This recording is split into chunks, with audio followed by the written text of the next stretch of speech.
ఇప్పుడు మైక్రోసాఫ్ట్.com వెబ్సైట్‌లో అయితే ఉన్నాము. ఇక్కడ మనకు కనిపిస్తుంది గదా!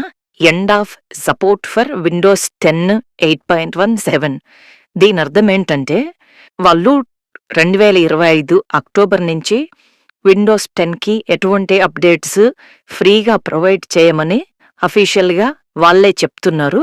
అంటే మనకు అక్టోబర్ 14, 2025 తర్వాత విండోస్ అప్డేట్ కానీ, టెక్నికల్ అసిస్టెన్స్ గానీ, లేదా ఎటువంటి సెక్యూరిటీ ఫిక్స్‌లు గానీ మనకు విండోస్ 10కైతే వాళ్ళు ఇవ్వరని చెప్తున్నారు.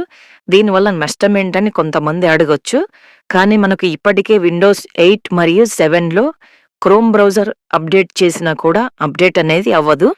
అది విండోస్ 10 లేదా 11కి అప్డేట్ అవ్వమని చెప్తుంది.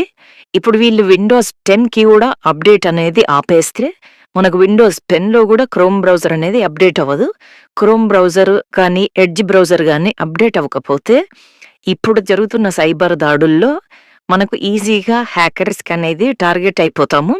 బ్రౌజర్ అనేది అప్డేట్ చేయకపోతే మనం బ్యాంకింగ్ చేసేటప్పుడు ఈజీగా వాళ్ళు లూప్ హోల్స్ అనేవి తెలుసుకుంటారు. తెలుసుకొని దానికి తగ్గట్టుగా మన అకౌంట్స్ డీటెయిల్స్ అయితే వాళ్ళు దోచేస్తారు. అది ఎంత నష్టమో సెపరేట్‌గా చెప్పాల్సిన పని లేదు. కాబట్టి వాళ్ళ రికమెండేషన్ ఏందంటే విండోస్ 10 పనిచేస్తుంది. కానీ 11కి అప్‌గ్రేడ్ అవ్వమని చెప్తున్నారు. అప్‌గ్రేడ్ అయితే మనకే మంచిది.